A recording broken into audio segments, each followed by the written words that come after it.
going to introduce Associate Professor John Worthington, who is the Director of the Stroke Service at RPAH and the Stroke Observatory. So he's a conjoint Associate Professor of the University of New South Wales, and he's previously worked at Manly and Liverpool and was a former co-chair of the ACI Stroke Network. He's been a great supporter of the association on our work for many, many years, and he has a very strong commitment to supporting stroke survivors living a long and healthy life with their support in their local communities. So please all join me to welcome John to introduce the panel. I don't know how to introduce him this politely. Michelle's written this for me. He's going to facilitate our session on how lived experience informs the development of quality stroke services in stroke care.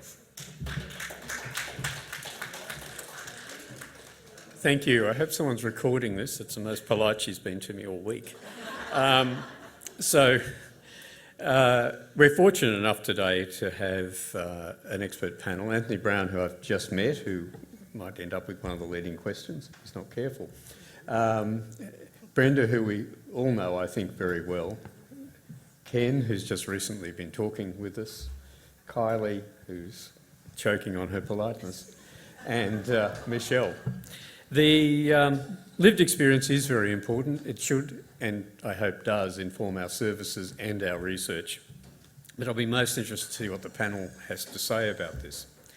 As always, Michelle has scripted this, and I'll try and ignore the page of scripting as best I can. But I'd actually like to hear from Michelle first. I mean, she's probably got one of the more storied stories.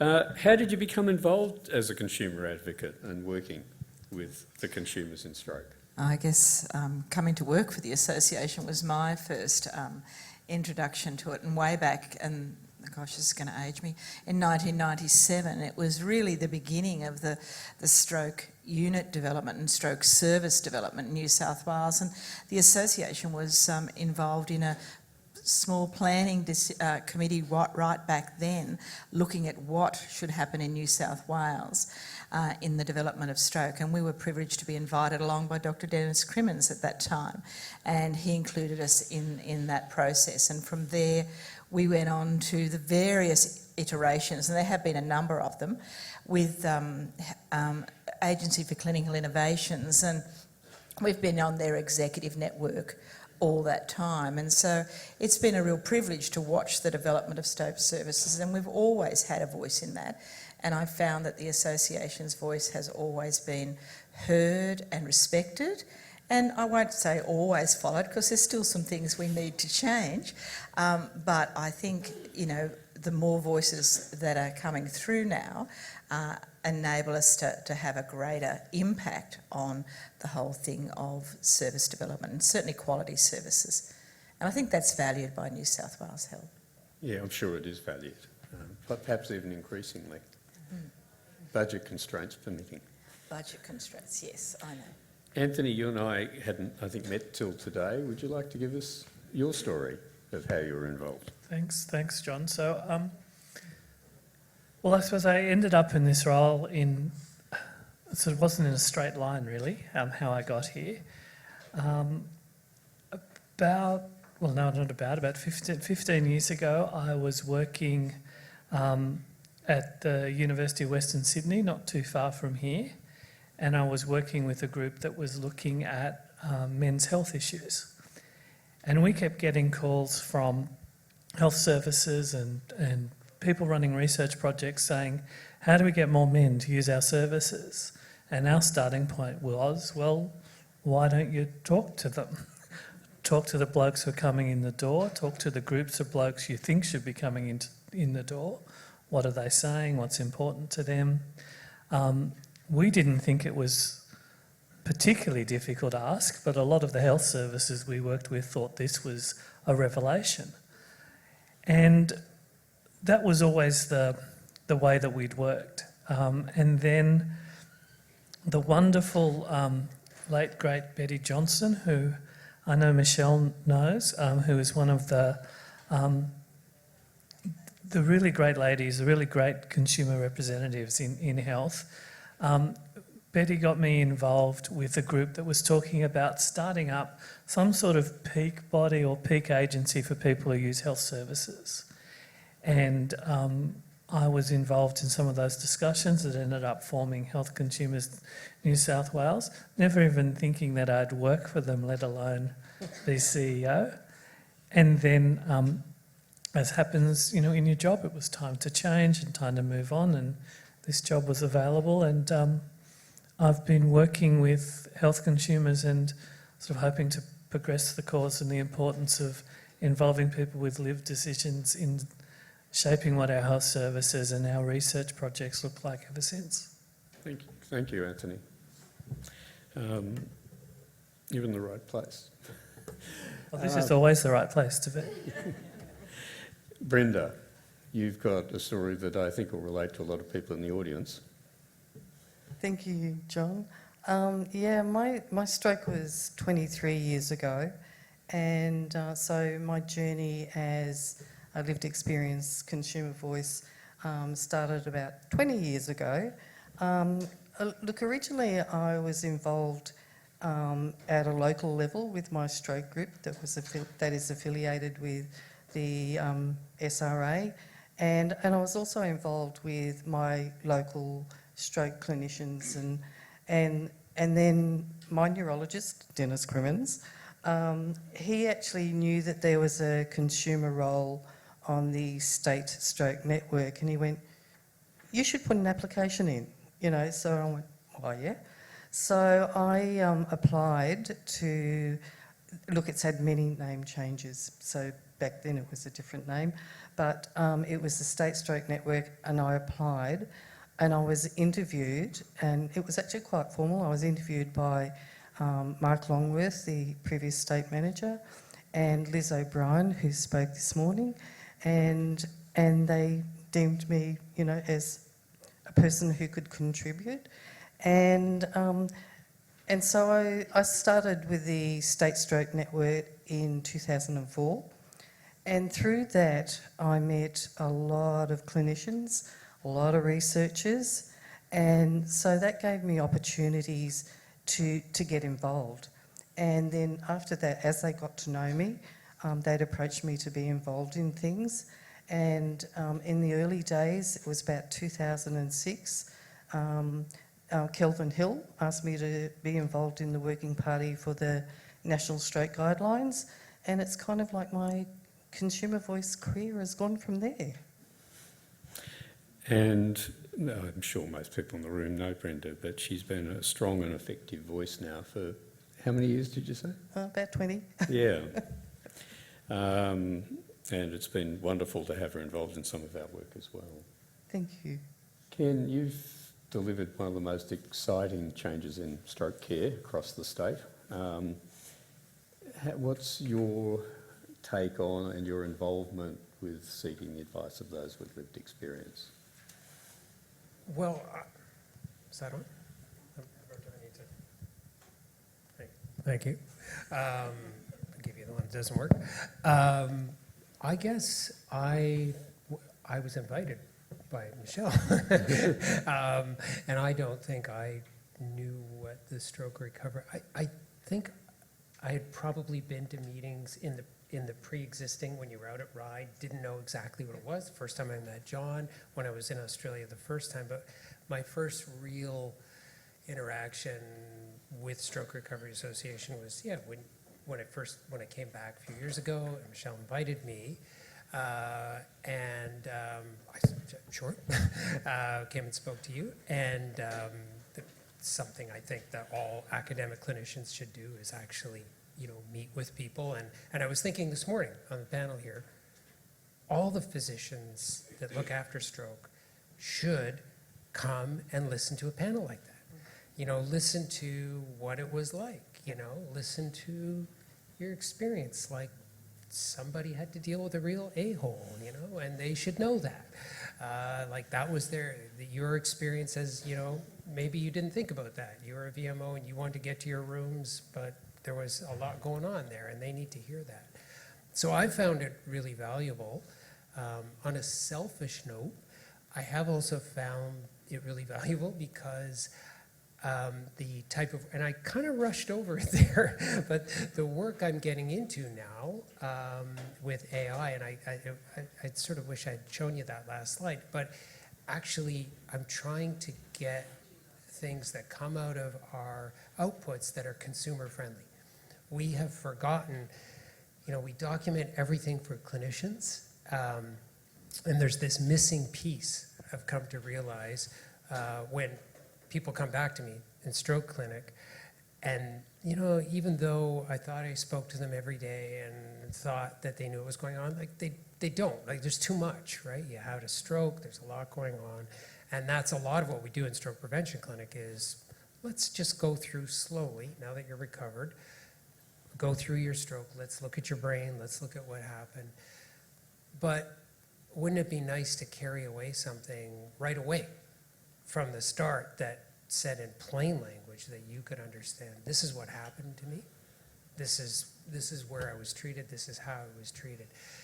The reason we don't do that now is it's really time consuming, right? And this is where, you know, I kind of made fun of the ChatGPT and the whole generative AI thing. This is actually where it could be really useful, where it can actually pick up what I'm saying to you and put it in words that I would use to explain it to you in written form, and ideally even with some pictures that we could give to you. And I have a grant to do, that's one of the things I do, and it's important that I engage with Stroke Recovery Association, which has been very helpful to me and is actually a partner on that grant, that NHMRC partnership grant. So that's my involvement with stroke survivors, other than my patients, of course. Thank you. You've highlighted the importance of the two-way conversation for all of us. Yeah. But you've also highlighted another thing. It's the Stroke Recovery Association that has pulled in clinicians into that engagement. Yeah. I get rung a few times a year by Michelle. I've got a rough idea of what's about to happen next. But we get brought in, and it's good for us that we're brought in, but it provides us with an opportunity to engage, which we would not otherwise have, as you've highlighted. Kylie. So I guess mine was the same. Does this work? Yeah. Okay. Just you. So mine was the same. So when I left what I call my bedside nursing job and started the stroke CNC job at RPA, Stroke Recovery Association, Michelle used to still comes to our meetings. So we have a quarterly meeting that Michelle is there as the consumer representative. So we actually still get that voice. And I guess that was my initial involvement, and she's never let me leave ever since that time. So John might get a few phone calls a year. I feel I get a lot more than that. But I do. I think the same as Ken. I think that's where I've learnt most of it. I went to a stroke conference last week in Switzerland, but I think I learned just as much coming from from the lived experience as what we do from actually listening to people who work in it all the time. Because we have one very different view of stroke. You guys give us a very different opinion. And so it does help us change a lot of what we actually do in our jobs. Do you want to comment on what happens when we do the SIMS? What the experimental patient always tells us at the end of the SIM? Well, The fake patient. I think one of them was actually in here, one of the first SIMs that I ever run. Gary was one of our patients. I don't know if Gary's still here. But the very first stroke sim I rang, he was our patient, and we brought him back to do the stroke sim. But a lot of the times, I think people are horrified at a stroke sim when they come in and they come into the emergency department and there's 15 people who are staring at you and no one knows what to do. They're absolutely terrified, and all they want is to be spoken to like they're an actual patient. And I think it's one of the first things, and it still amazes me, that every doctor that comes through, the first thing they tell me, the first thing they learn is I make them introduce themselves. They jump in and they start saying, can you lift your arms up, can you do this? I drag them back and I'm like, so my name is Kylie, this is so-and-so, and we're part of the stroke team. And so I think that we don't necessarily think that there's a person in that bed, and it does, you have to take a step back to actually realise that.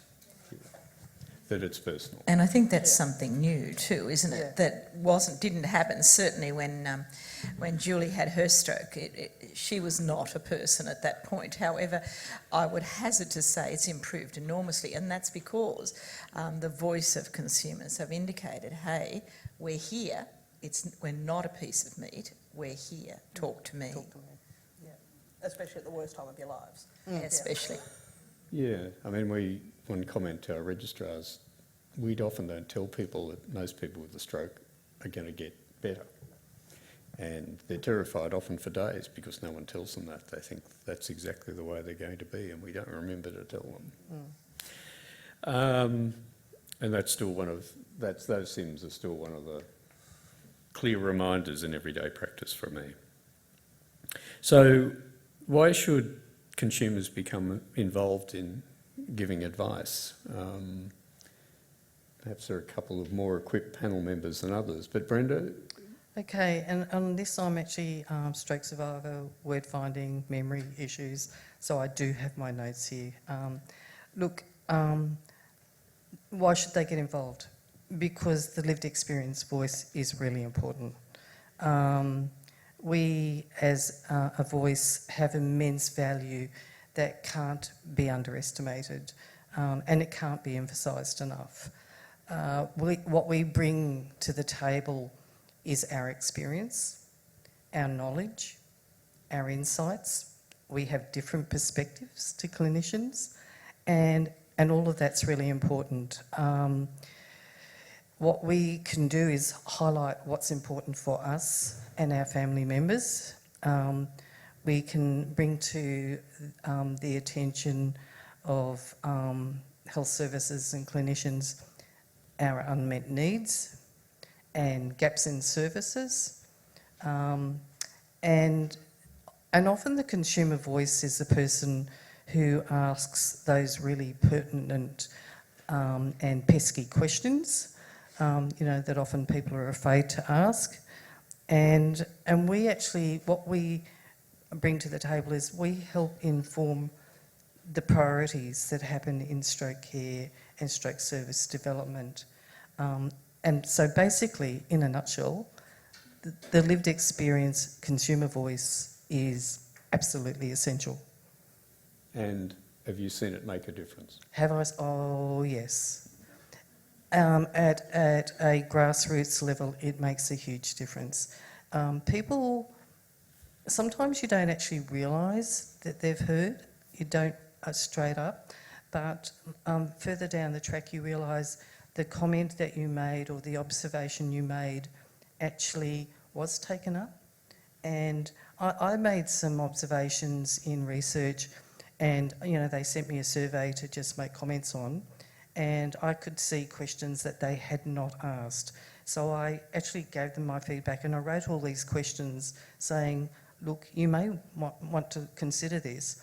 What I didn't know for about 18 months, 2 years, they actually used those questions, and those questions gave the research much better information that they hadn't expected.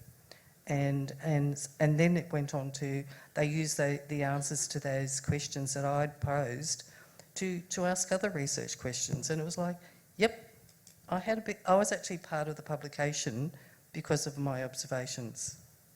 Yeah, Mark Longworth, who's been mentioned, taught me something when I was co-chair. One was, it doesn't matter if it's acknowledged as your idea. If you plant the idea and you find that 6 months or 2 years later it's planted the seed, Yep. that's the wonderful outcome that you're hoping for, Yep. which is what you're talking about. Absolutely. So Anthony, how do people get involved with engaging with various levels of healthcare to express their lived experience? Well, there's lots of different ways. I think most people get involved in all their starting points very similar to Brenda's. Someone actually asks, do you want to be involved? And that's great. But what's happening now, and this is another good thing, is the fact that so many of us for so long have been saying, talk to patients, talk to carers, talk to family members, involve them in planning, involve them in discussions, even involve them in governance and how you run the joint. There's more and more requests now to get involved. And one way to get involved is through organisations like ours, like both Stroke Recovery Association and Health Consumers New South Wales. Lots of health services and researchers come to us and ask for people with lived experience. If people are interested in being involved, we can sort of share some information. We also provide people with some training and support to get involved, because some ways that people get involved are quite informal. It might be a cup of tea or an informal discussion with someone, and others are quite even overly formal and terribly long meetings where you make that one good comment and then you have to sit through all the rest of it. But we can provide some support, some training and some help in getting involved in those situations, and also linking people up with more experienced people doing that to sort of provide some support and advice. So you can be asked, but don't wait to be asked if you're interested. Organisations like ours can also help.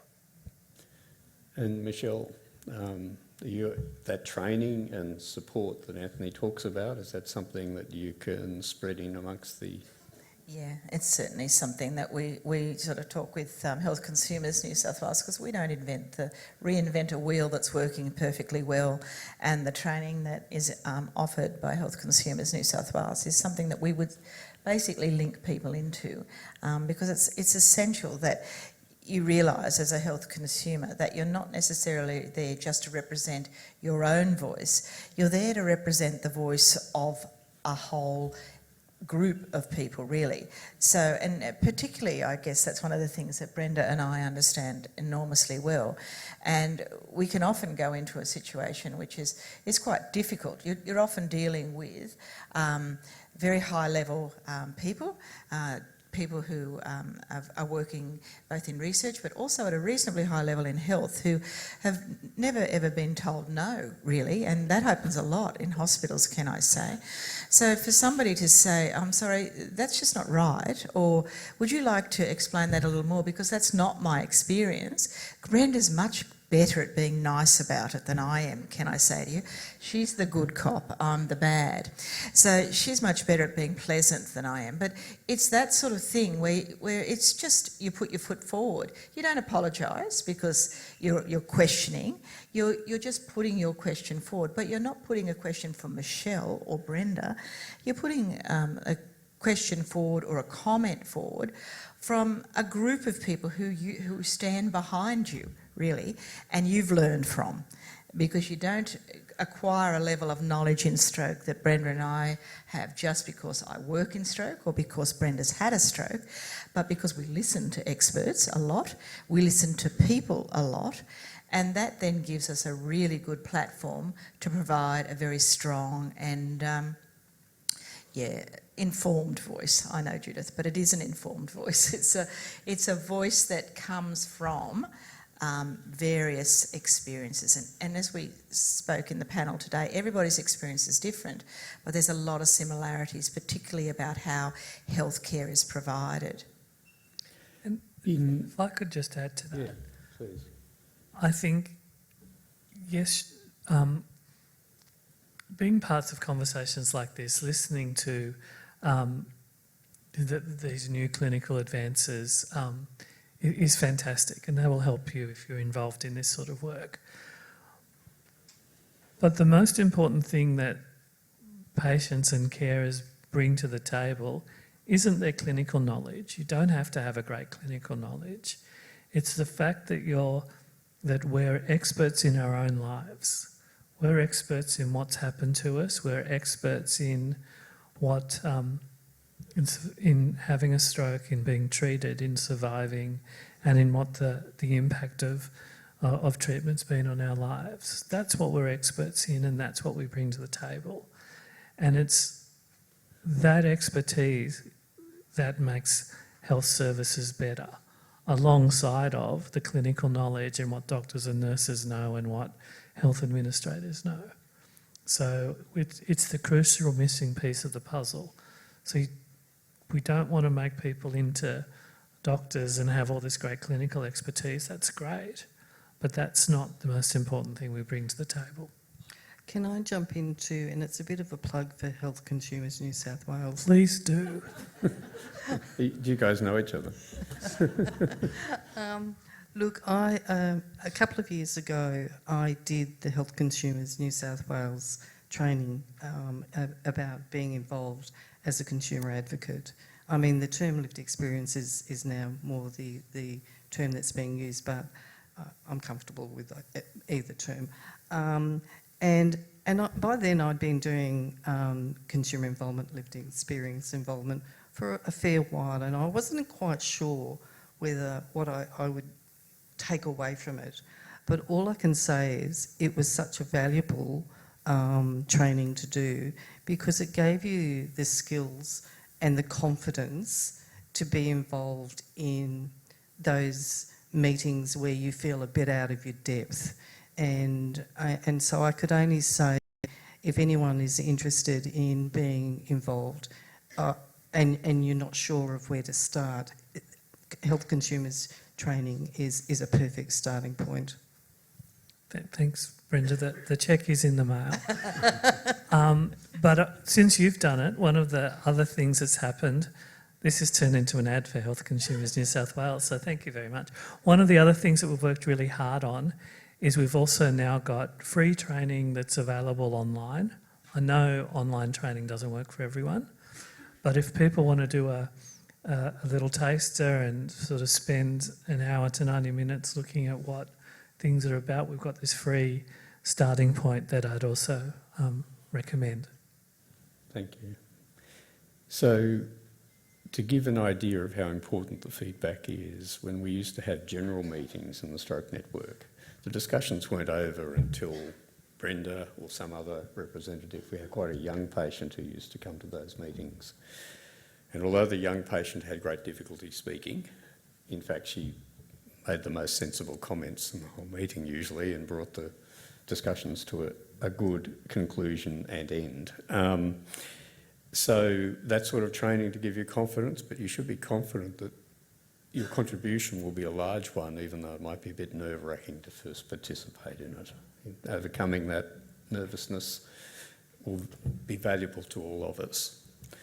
So Ken, how does someone find out that they can be involved, like Brenda was, in a research study to contribute to it being designed? And Yeah, I guess most often it depends on the studies, on the phase of the studies, et cetera. Most of the research that I've conducted, you'll be approached in hospital because I'm interested in the pointy end of stroke, or early after discharge. But there are secondary prevention studies, but again, it is a bit of luck of the draw.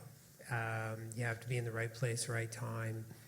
Your neurologist or physician looking after you has to be involved in the studies. Generally, if they are, they should be offering them to you. But it's always good to ask. At this stage, everyone in this room is well and truly into the journey. You're not really talking about stroke treatment studies. You're talking about stroke recovery and optimization studies, which would be speaking to your rehab physician, I think. Does that answer the question? and there are research institutes that you all know about all over Sydney. Some you might not know about that might be in your area. And they are looking for consumers to get involved with studies. You actually can't go forward to apply for an NHMRC grant without involving consumers, best people with lived experience.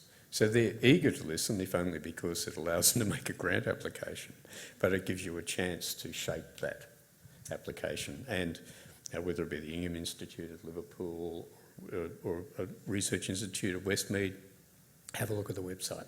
John, George, can I... I didn't pick up Yeah. what you laid down, but yes, and that's my involvement really was with the Stroke Recovery Association. But Craig didn't mention it, but he actually has his own group at the George Institute that he consults regularly for input on design of his trials of those as well. So that's a really good point. Yeah. And co-design is the new buzzword, let's face it, for New South Wales Health and for research organisations as well. So what that means is they want people with a lived experience to be part of that process of developing what the research will be and to be giving feedback on the type of research that's being done. And I'm on Craig's George Institute Consumers Committee, and that's what we do. We talk about what's the sort of research that stroke survivors would want to have. Is it about the pointy end or is it about other things? So with the George Institute, they do a lot of the pointy end, but they also do a lot of the rehab and a lot of other things as well. But they're always consulting with their consumer group before they even develop their research proposals. And I think Brenda's going to say something a little bit more about that. I'm involved with Craig in the there's a fairly big 5-year research project that has just commenced not that long ago, and it's the Centre for Research Excellence Stroke project, and I'm a co-investigator in that research, and I'm a co-chair in the research, in the lived experience arm of that research. And we have, as a part of the lived experience arm of the research, have created a lived experience advisory group. And so people have joined, people have put their hand up to join that. And that lived experience advisory group is going to be a way that researchers can tap into a range of different types of lived experience that they can use that knowledge and voice in their research. So, if anyone is interested in being a part of the league, then tap me on the shoulder and I can give you the contact person. And you should be confident that you know more about what's involved in when somebody has a stroke and what happens afterwards, and the PhD student is probably trying to design the project. They need your input. So, Kylie, how do you think we're going with bringing lived experience into our research and our stroke services? I'll leave the research to everyone else. In terms of the stroke services, I think we're improving, but I think we've got a long way to go. I think it's an expectation now that we have to have consumers on most things that we do. So hospital accreditation, as an example, is something that happens every 4 years, depending on how your hospital goes. And it's an expectation that you have to have had consumer rounds. So they come around and they sit down with you before accreditation comes around, and they go through what you've actually learnt from your consumers and what you've changed as a result of that. Most committees that we design now, we're expected to have consumers on those. I do think some of it, this might come across as rude, some of it might be ticking a box and it's not necessarily always listened to, but I think we are getting a lot better at listening to that lived experience and trying to develop our services around that as well. Michelle? Yeah, I think that people are getting a lot better. Sometimes and I know I bring this up quite a lot, I do feel that we're ticking a box as a consumer voice on a committee, and I know Brenda and I have spent a lot of time talking about how we change that, because it's our responsibility when we feel that way to go in and ask or to say, this is how we're feeling. But I think because it's almost mandated now within New South Wales Health that lived experience is important. And even when they send you out those surveys after you've been in hospital, those are looked at as well, and they're part of their evaluation process. So never underestimate your voice in just doing a survey for New South Wales Health. But I think we've still got a long way to go, and I think a lot of it comes back to our responsibility as well. It comes back to learning how to be a really good advocate in the whole health field.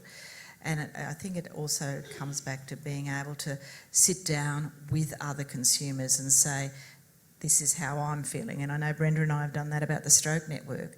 And things change over time, and sometimes you have to re-engage and reset the contract that you have with a committee in order to ensure that you're still viable within that committee, and you're still not, and you're still feeling part of, and you're not on the outer. Brenda, would you like to comment a little bit about that? No, I think you've done really well. But I think it is the consumer voice. I had a conversation with someone very high up in our hospital exec recently, and obviously the budget is a big issue at the moment. They're trying to work out what services to think, and one of the comments they made is if they try to remove a service, it's often the patients that then start to complain that stops that removal. So I do think consumer voice does have a big impact on a lot of that. Indeed. And I'd sorry, like to say Michelle. that it has a big impact on when services are put in place as well. So don't underestimate the power of what I call systemic advocacy, and that is when an organisation works in collaboration with, say, a department in health or an organisation within health to ensure that the minister gets the best view on what the consumer wants. And I am going to give the example of going way back when we were really pushing for stroke services to go into rural New South Wales, and the ACI, I think it was TNT or whatever it was at that time, GMCT decided that they would do a survey on why it was important, etc. And yeah, they did that, and Melissa Gill did a great survey on that. And then it was a matter of getting the minister to actually hear that.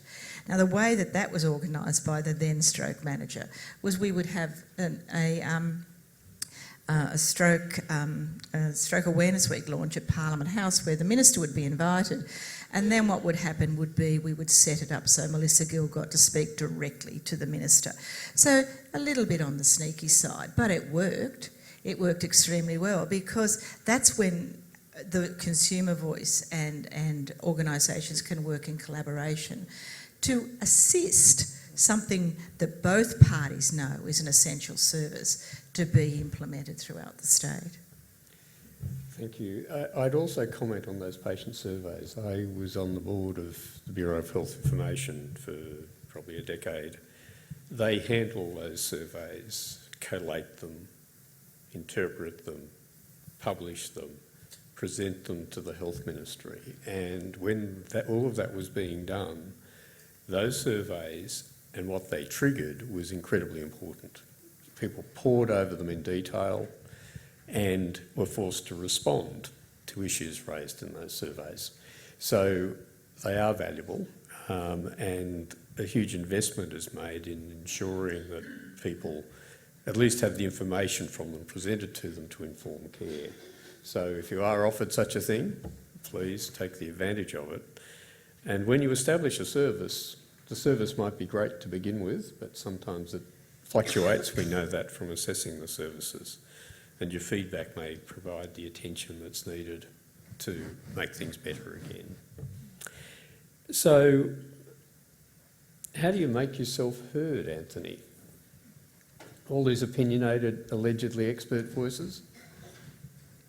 Well, I think the greatest thing we need is tenacity. And as everybody said, look, we have seen a lot of change in the last 10 years and longer, but it still feels like there is a long way to go. It's a bit sad to say that we've sort of moved into a space now where things are tokenistic because that sort of represents that at least they know they should at least be saying this. So we need to move beyond that, and we have in some areas. But I think also, I think sometimes not going into situations alone. We say you should never have just one consumer representative on a committee. There should be at least two people, someone to back you up, someone to and to support you in that work. And I also think one of the things that we should start doing maybe a little bit more now, and this sounds like the exact opposite of what you asked, but because it is so important, because they have to tick a box, sometimes saying, actually, no, I'm not going to come to that because you're not doing it well. I'm not going to be the only person in like I've been to rooms this big with tables full of important people from health, and I've been the only person from a health consumer organisation there. And just saying, well, you know, actually this is really bad. You can't say you've consulted with health consumers just because you've talked to me. So sometimes actually saying, actually this, I'm not being listened to, this is a bad process and I'm walking away from it. Because they really want us there, I think that there's power in that as well. Yeah, there's a big difference between consultation and listening. Absolutely. And there's a big difference in listening and just having you in the room. And, I mean, consumers should be getting feedback from the meeting, shouldn't they? The minutes, the final decisions. Yeah, and quite often more and more we're there as, I remember one of the things we heard in one of our trainings a long time ago was somebody was brought in for being a consumer on a committee. They were the only consumer there, everyone else was a clinician, and they'd spend 80% of the meeting sitting outside because we'd be brought in when there's things we want to talk to you about. And so one of the good things was when we found out about that, we were able to talk to the people who manage the consumer engagement with that health service and say, did you know this was happening? And that's really bad practice. If you're going to have people in the room, have them in the room. And we were able to change that. But I think, we're getting better, we're getting minutes, we're getting feedback, but more can happen. But Anthony, I mean, are you able to take on people's concerns that say they don't think they're being listened to? Would you advocate for them? Is that one of your roles? That's one of the roles that we have. We want to do all we can to help the people who are in those roles do them as best they can. We will advocate for our members and for consumers in those roles. Unfortunately, we're not able to advocate for people when something goes wrong in their own care. That's a real gap in New South Wales. Nobody for that sort of personal advocacy, but we can help people who are in those consultative roles. So how do you get heard, Brenda? Yeah, that's a big one. Look, I have been the lone consumer in the room. I mean, it's becoming less and less. There's now many more voices that are being involved, but I have been the sole, sort of stroke survivor, and how do you get heard in that sort of voice? As Michelle says, I'm quite diplomatic.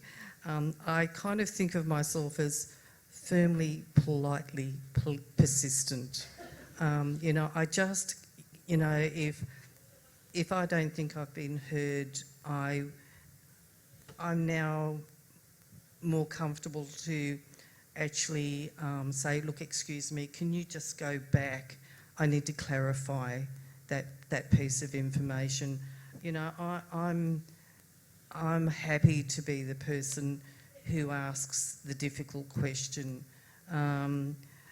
What we have to say matters very much, and so the only way we can do that is actually to make sure our voice is heard. And,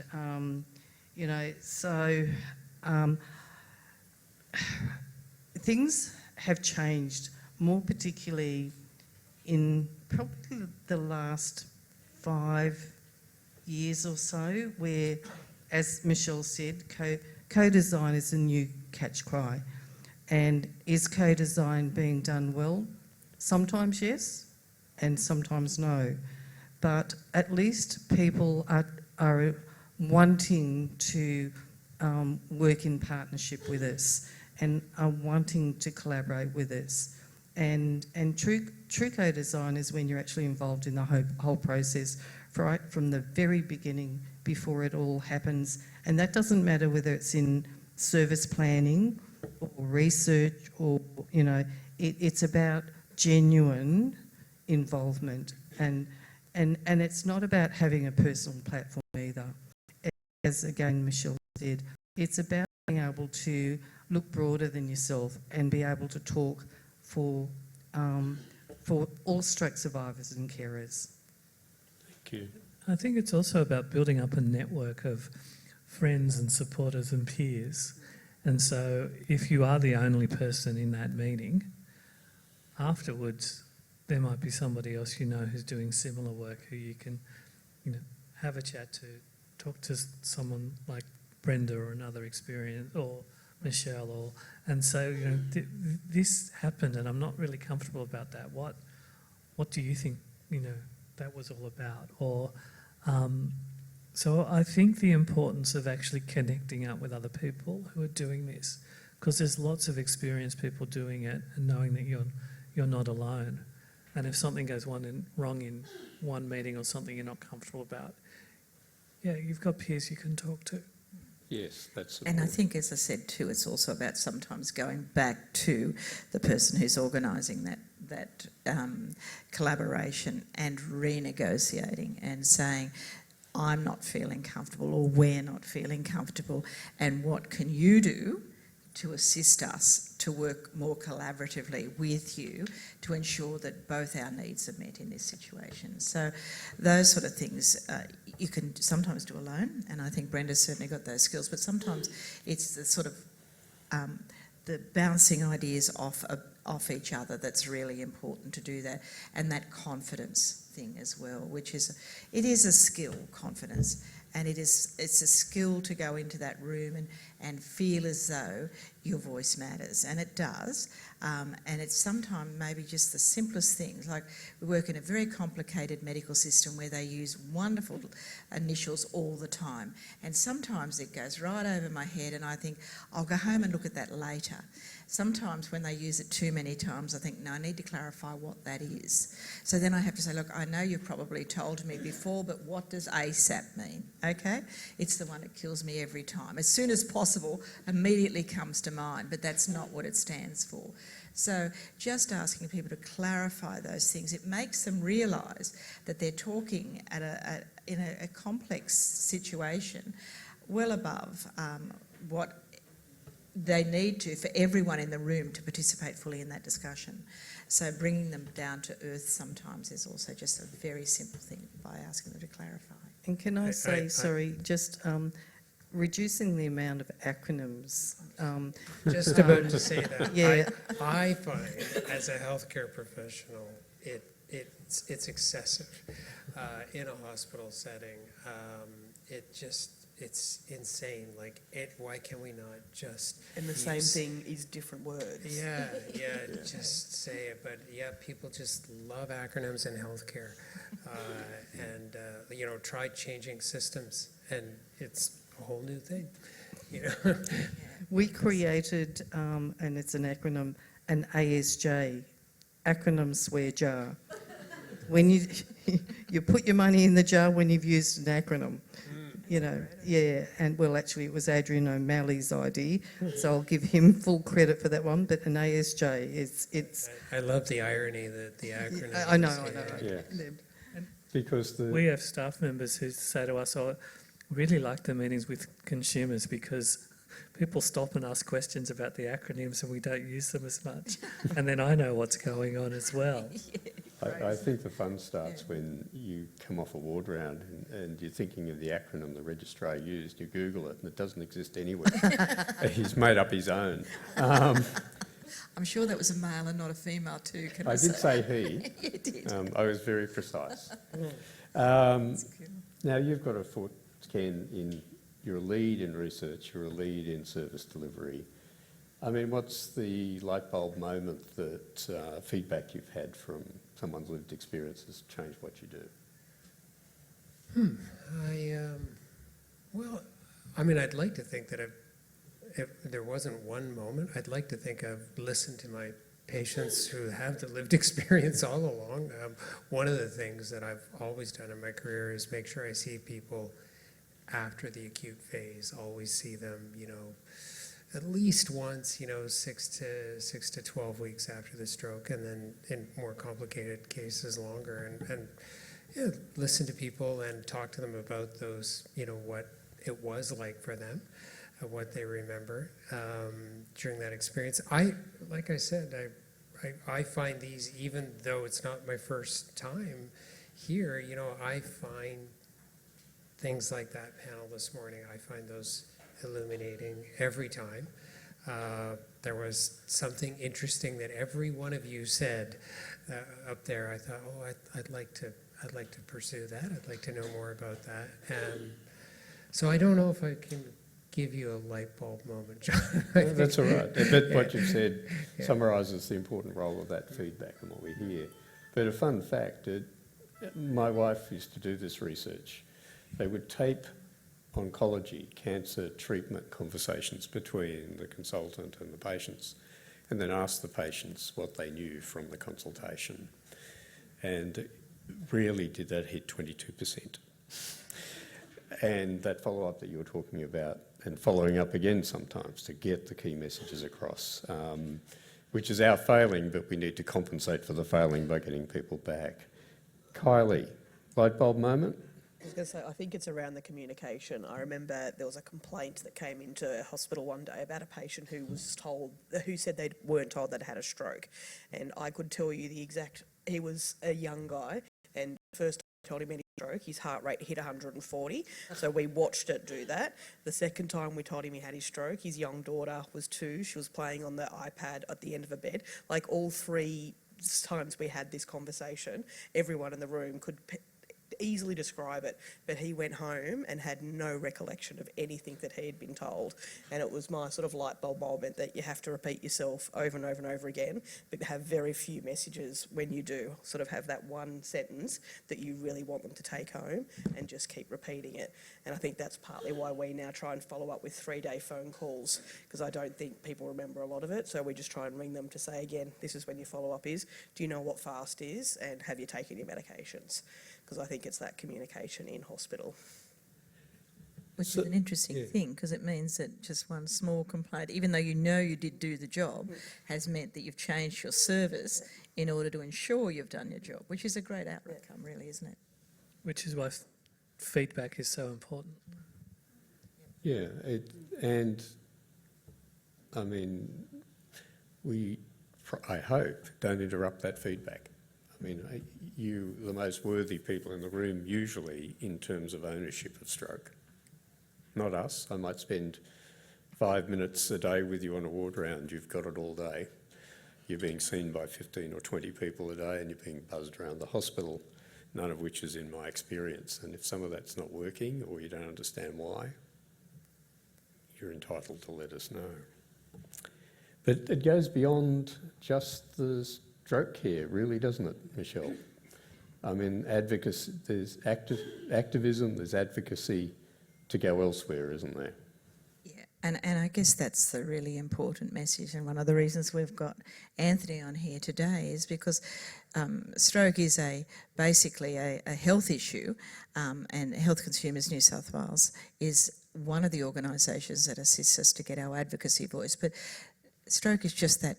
The acute stroke and the rehab part of stroke is just that initial period. So our advocacy goes further than that. Our advocacy goes into that disability sector. It goes into that chronic health sector. It goes into a whole lot of areas that a lot of the times we don't even have the resources to cover. But with the assistance of our members, we certainly do. But it's just what that acute stroke area is just a minuscule area of it.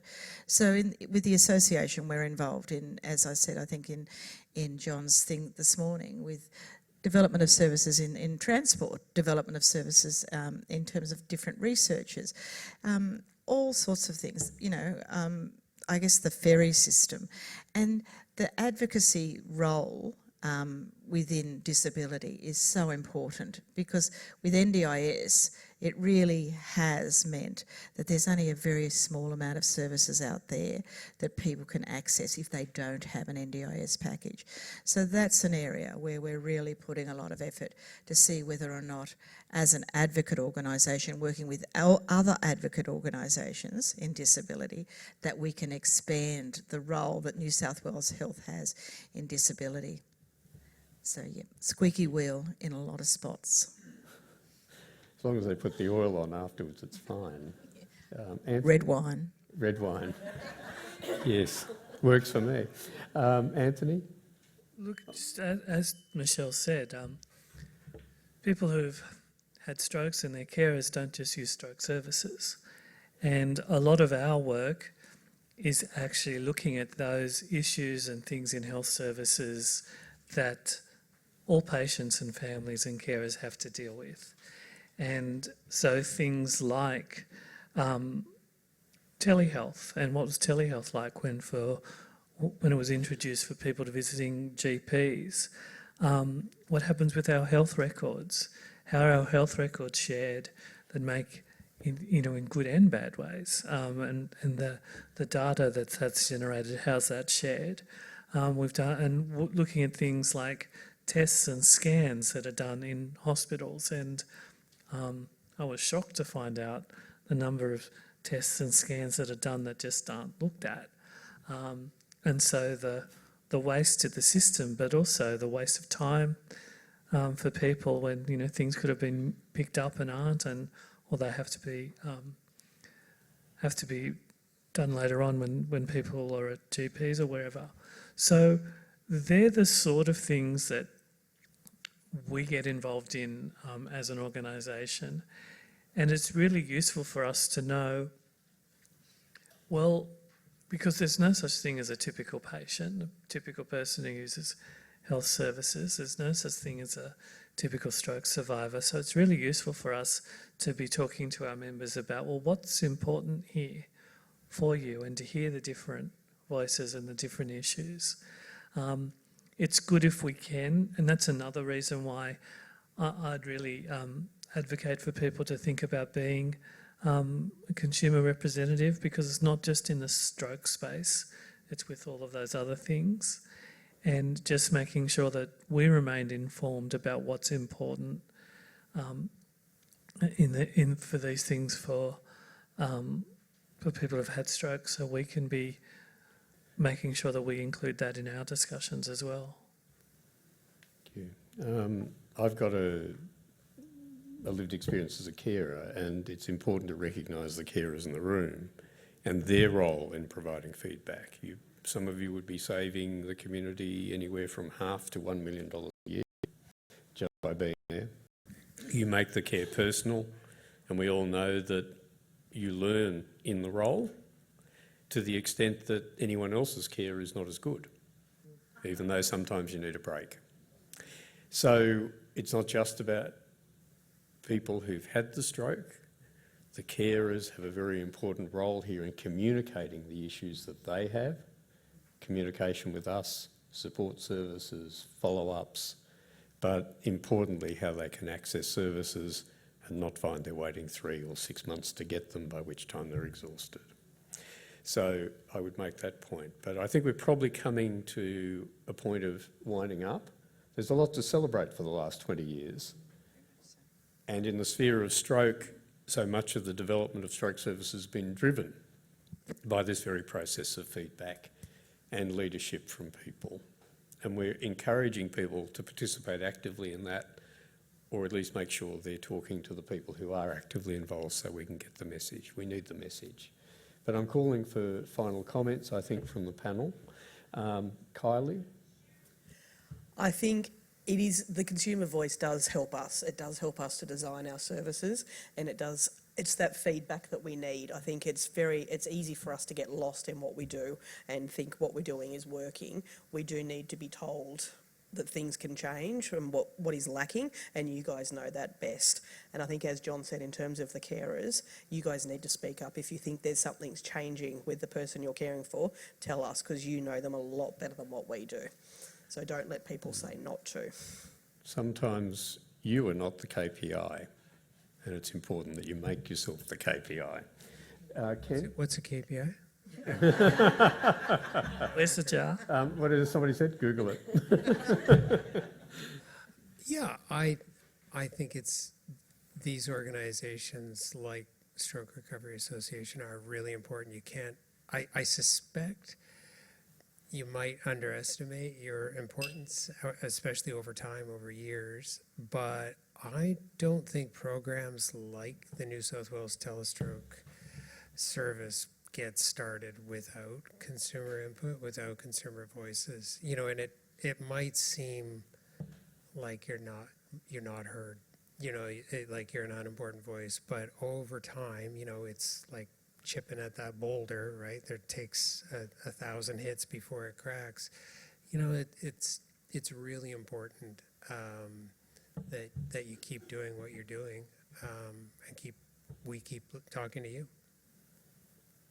Thank you, Ken. Michelle? I've got a couple of things, I think. I want people within the room to know that they do have a voice and that their voice can often be expressed through the association. And it comes because our services are informed by our stroke clubs, of which you are all part of. It's informed by the people who ring me on the telephone counselling line. And we get a really good view of where things are going right and where things are going wrong. And Kylie's quite right. I do ring her quite a lot. Liz O'Brien, I ring Liz a lot too if I don't understand what's going on. And then you're doing that individual advocacy as well. But that's also informing what I take to the rehab network and in the development of things like their model of care. It's also taken along to the stroke network and for the development of services like the rural stroke services, telestroke services, and let's not forget the stroke reperfusion program with the ambulance services in New South Wales. That was a big push from the stroke network, which has made an enormous difference to stroke provision and, you know, quality of service both at that initial end, but also the quality of your life when you go home. So as a member of the association, you have that voice through me and through Brenda and through John and through all our board, really. It's really important that you realise that. So when we ask for feedback about what you think's important, we want to hear that too. So it's not just what we can inform New South Wales Health, it's what you can inform us in order for us to inform them. So that's my message to you.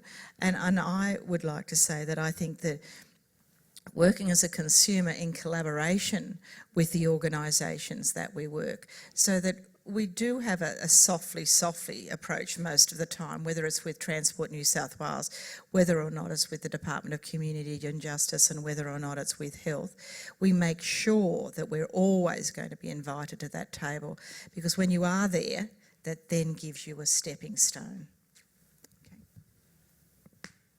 My final message is really one of gratitude.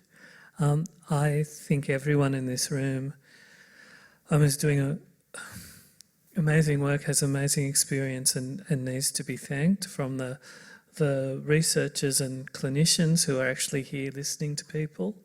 Thank you. That can be challenging because we don't always tell them what they want to hear, but what they need to hear, so thank you. To the amazing advocates and the people running Stroke Recovery Association, to Michelle and the board, thank you. It's a big job. And the board has, the board's role is mostly voluntary, and that's really big for us, so thank you. To advocates and people like Brenda and other people in the room who are in those roles, thank you so much. Your voice and your contribution continues to make a big difference. And to everybody else, thank you. As Michelle said, your experience, your voice is really, really valuable. Of course, we're encouraging people to become sort of formal advocates, but if that's not for you, that's okay. And thank you for the feedback and the forms and the surveys you filled out along the way, because they're incredibly useful. So just thanks everybody, and let's keep the conversations going. Look, I'd like to say that the lived experience voice, that, as John has sort of said, isn't just stroke survivors, it's stroke survivors, carers and their family members. it's so that, you know, when you say lived experience, it's everybody, you know, that's part of the journey, and any level of advocacy that you get involved with will make a difference,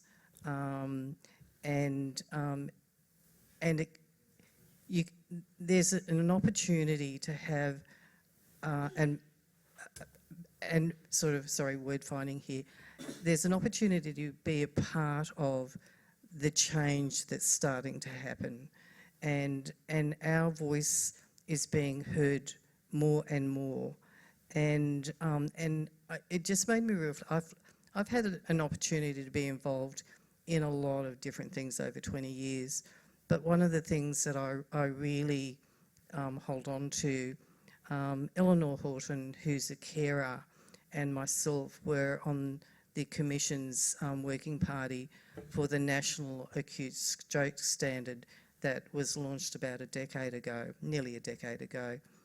And we could only have 7 standards as that acute care standard.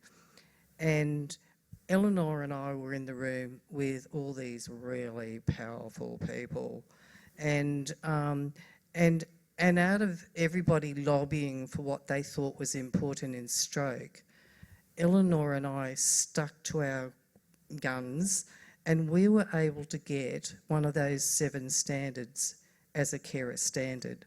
That is the power of the consumer voice.